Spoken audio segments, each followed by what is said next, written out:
5, 4, 3, 2, 1, 0.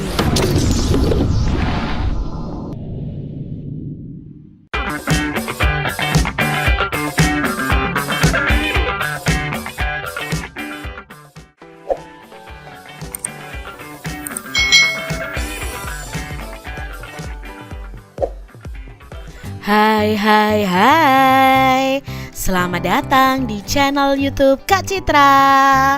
Apa kabar adik-adik semuanya? Kak Citra berharap kalian dalam keadaan yang baik, sehat, dan siap untuk belajar ya. Hari ini kita masih belajar di tema 6, menuju masyarakat sejahtera, subtema 1, masyarakat peduli lingkungan, pembelajaran yang kedua. Mari adik-adik kita belajar dengan penuh semangat ya. Siti dan keluarga sebagai warga masyarakat yang baik selalu membuang sampah pada tempatnya. Siti dan keluarga sangat peduli dengan lingkungan rumahnya. Di depan rumah Siti dipasang tempat sampah untuk sampah basah maupun sampah kering. Orang yang lewat di depan rumah Siti pun boleh membuang sampah di tempat sampah itu. Banyak perilaku yang dapat kita perbuat untuk peduli terhadap lingkungan. Lingkungan yang bersih, asri, dan sehat merupakan jembatan bagi masyarakatnya untuk menuju hidup sejahtera.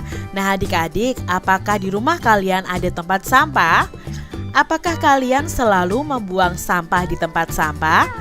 Dengan seperti itu, berarti kita sudah menjaga lingkungan kita dan kita sudah peduli terhadap lingkungan kita. Mari kita baca bacaan berikut ini.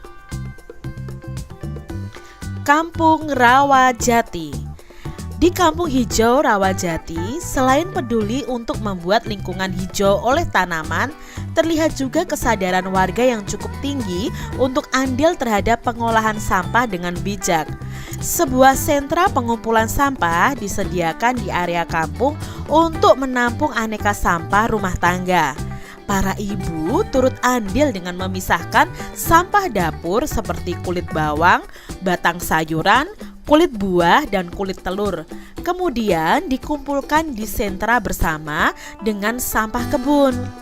Campuran sampah dapur dan sampah kebun dari warga kemudian akan diolah menjadi kompos. Setiap warga diperbolehkan mengambil kompos untuk penyubur tanaman.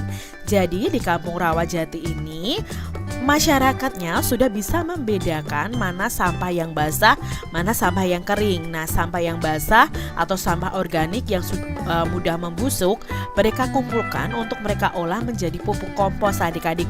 Nah, pupuk kompos ini pupuk alami, pupuk alam yang sangat bagus untuk tumbuhan karena tidak mengandung pestisida atau bahan kimia lainnya. Apa yang dilakukan warga Kampung Rawajati terhadap sampah konsumsi? Nah, sampah konsumsi ada yang berupa sampah organik. Sampah organik itu apa? Sampah organik adalah sampah yang berasal dari sisa makhluk hidup yang terdapat di alam seperti tumbuhan dan hewan serta berbagai hasil olahannya sehingga dapat terurai secara alami. Nah, sampah organik ini termasuk sampah yang ramah lingkungan adik-adik. Di Kampung Rawajati tidak akan ditemukan gunungan sampah sisa makanan yang menimbulkan aroma tidak sedap. Jadi adik-adik kalau sisa makanan itu dikumpulkan biasanya kan membusuk dan baunya tidak enak. Nah di Kampung Rawajati ini tidak ada gunungan sampah sisa makanan dan tidak tercium aroma yang tidak sedap. Mengapa demikian? Karena beberapa warga itu memiliki lubang biopori atau lubang resapan di halaman rumah. Nah, sampah sisa makanan tiap hari dituang ke dalam lubang biopori tersebut dan dibiarkan membusuk di sana. Nah, ketika kelak membusuk, sampah-sampah tersebut akan menjadi penyubur tanah di sekitarnya. Jadi kompos tadi adik-adik. Ada juga sampah konsumsi berupa sampah anorganik. Nah, apa itu sampah anorganik? Yaitu sampah yang tidak akan dapat terurai oleh bakteri secara alami. Beberapa contoh sampah anorganik adalah sampah-sampah plastik yang kita gunakan dalam kehidupan sehari-hari, seperti kemasan botol plastik, lalu botol kaca, besi, serta barang tak terpakai lainnya, plastik, seperti itu ya adik-adik ya. Nah, warga Rawajati memiliki bank sampah sebagai tempat menyetorkan sampah-sampah jenis anorganik ini. Setiap minggu sampah yang terkumpul di sentra diambil oleh beberapa pengepul untuk dibawa ke tempat pengolahan akhir. Nah, pengelola bank sampah mengeluarkan daftar harga beli untuk tiap kilogram sampah yang disetorkan oleh warganya. Semakin banyak warga menyetorkan sampah, tentu akan semakin bertambah pula saldo tabungan sampahnya. Selain mengurangi tumpukan sampah, warga pun senang karena memperoleh manfaat dan keuntungan berupa uang dari sampah yang dihasilkan. Bahkan beberapa anak itu memiliki tabungan sampahnya sendiri. Mereka berlomba mengumpulkan botol dan kemasan plastik untuk menambah saldo tabungan. Sebagian dari sampah anorganik juga dikumpulkan warga untuk diolah menjadi aneka kerajinan yang bernilai jual.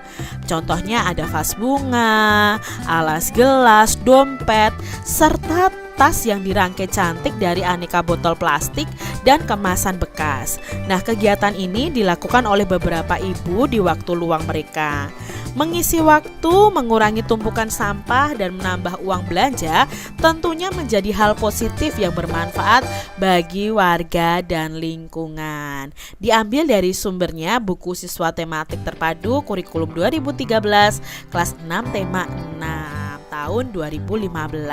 Nah, ini tadi kisah tentang Kampung Rawajati yang di situ masyarakatnya sadar dan peduli terhadap lingkungannya. Mereka memisahkan antara sampah organik dan anorganik. Sampah organik mereka olah menjadi pupuk kompos. Sampah anorganik ada sebagian yang mereka jual dan sebagian mereka olah menjadi berbagai macam kerajinan seperti gambar di layar ini adik-adik ya. Nah, adik-adik, apa judul bacaan di atas dan apa kata kunci pada judul tersebut? Lalu apa isi bacaan di atas itu, apakah sudah sesuai dengan kata kunci yang disebutkan? Nah, judulnya adalah Kampung Rawajati. Kata kuncinya ya Kampung Rawajati. Isi bacaannya itu sesuai dengan kata kuncinya karena menceritakan kondisi lingkungan di Kampung Rawajati. Bagaimana dengan pengolahan sampah di sekitar adik-adik semua? Apa yang dapat kamu lakukan terhadap sampah di rumahmu? Coba kalian bisa tuliskan di buku tulis kalian masing-masing. Kalau pengolahan sampah di sekitar Kak Citra itu sudah sangat baik. Sampah organik bisa diolah menjadi pupuk dan sampah anorganik menjadi benda kerajinan. Misalnya tas dari bahan bekas atau dari deterjen ya. Deterjen itu tempatnya atau plastiknya itu dibuat tas, dibuat sendal dan lain sebagainya. Bagaimana nih pengolahan sampah di tempat kalian? Nah, adik-adik, ada satu lagu yang berjudul Aku Cinta Lingkungan. Kalian bisa mencari lagu ini ya, video lagu ini, bagaimana menyanyikannya di video YouTube ya. Kalian bisa belajar menyanyikannya bersama dengan teman-teman. Nah, lagu Aku Cinta Lingkungan ini isinya apa sih? Nah, isi lagu Cinta Lingkungan ini adalah mencintai lingkungan dapat dilakukan dengan cara menjaganya dan merawatnya. Nah, dalam lagu tadi ada interval. Interval itu apa? Interval adalah sebuah jangka atau langkah dari nada ke nada lainnya. Itu disebut dengan interval. Nah, adik-adik, kalian perlu ketahui, peduli lingkungan bersama keluarga, misalnya bekerja bersama-sama membersihkan rumah sambil bernyanyi, merupakan kegiatan yang menyenangkan. Peduli lingkungan merupakan kewajiban kita. Dari anak-anak, para remaja, dan orang tua hendaknya peduli dengan lingkungan. Lalu adik-adik, kalian amati gambar berikut ini. Ada dua gambar anak ya, yang satu laki-laki, yang satu perempuan, dan ada 2 gambar orang dewasa, satu laki-laki dan satu perempuan juga. Apakah adik-adik melihat adanya perbedaan pada kedua gambar tersebut? Coba adik-adik tunjukkan perbedaan dari gambar tersebut. Lalu kalian bisa menuliskannya pada buku kalian. Kalau di sini menurut Kak Citra perbedaannya adalah yang gambar A ya, termasuk gambar anak-anak ya. Yang ini adalah gambar anak-anak. Pada gambar anak-anak ini belum nampak adanya ciri-ciri masa puber atau masa pubertas. Maksudnya apa ya? Nah, di sini kalian akan belajar tentang masa puber yang akan dihadapi oleh anak-anak menuju dewasa, menuju remaja. Di sini anak-anak ini, misalnya anak perempuannya pada gambar belum menunjukkan payudara yang membesar. Anak laki-laki pada gambar ini juga belum memiliki jakun dan bentuk bahu belum bidang. Sedangkan untuk gambar yang B, gambar orang dewasa, ini adalah gambar orang yang sudah nampak masa pubernya. Nah, remaja perempuannya pada gambar sudah menunjukkan payudara yang nampak membesar. Remaja laki-laki pada gambar telah muncul jakun dan bentuk bahunya lebih bidang atau lebih lebar. Ini perbedaan dari kedua gambar tersebut. Lalu apa itu masa puber? Nah, adik-adik, ini bukan hal yang tabu. Kalian harus mengetahuinya karena kalian akan menghadapi masa-masa puber di kelas 6 ini. Nah, kita pelajari masa pubertas. Apa itu masa pubertas? Masa pubertas adalah tahap perkembangan manusia di mana pada masa ini itu terjadi perkembangan organ reproduksi kita. Ya, jadi masa pubertas itu ada perkembangan organ reproduksi kita. Nah, untuk anak laki-laki maupun anak perempuan akan mengalami masa pubertas ini. Dan anak laki-laki serta perempuan itu masa pubertasnya berbeda. Ciri-ciri pubertasnya pun berbeda. Contohnya di sini, ciri-ciri anak perempuan pada masa puber atau masa pubertas ini. Ciri-cirinya apa? Yang pertama, tumbuhnya rambut halus pada ketiak dan alat kelamin. Nah, itu adalah ciri-ciri kalian sudah masuk masa puber adik-adik. Kalau tumbuh rambut halus pada ketiak dan alat kelamin. Yang kedua, cirinya adalah suara jadi melengking ya. Suara kita yang perempuan tuh jadi melengking. Lalu payudara mulai membesar adik-adik ya. Ini untuk ciri-ciri anak perempuan. Lalu yang keempat, pinggul mulai membesar. Itu ciri-ciri anak perempuan pada masa puber atau pada masa pubertas. Lalu bagaimana dengan anak laki-laki? Nah, ciri anak laki-laki yang mengalami masa puber yang pertama itu sama, tumbuhnya rambut halus pada ketiak dan alat kelamin. Lalu suaranya jadi membesar, jadi lebih berat adik-adik. Itu untuk laki-laki. Tumbuh jakun ya di dagunya, itu tumbuh jakun di lehernya itu ya, ada yang menonjol, itu berarti ciri anak laki-laki yang sudah mulai masa puber. Tumbuh kumis, jambang dan janggut, itu juga ciri-ciri anak laki-laki yang mengalami masa puber.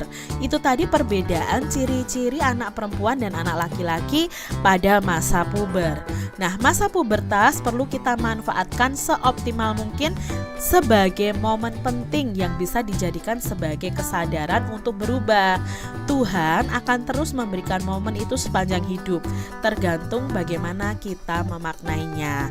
Nah, adik-adik, pada masa puber ini kalian harus berhati-hati, kalian harus bisa menjaga diri kalian ya. Jangan kalian langsung takut, wah aku memasuki masa puber. Tidak perlu takut, karena masa puber ini dialami oleh semua manusia, baik laki-laki maupun perempuan. Begitu. Jadi jangan takut ketika misalnya tumbuh rambut halus di ketiak atau di alat kelamin, lalu suara kita mulai membesar, melengking.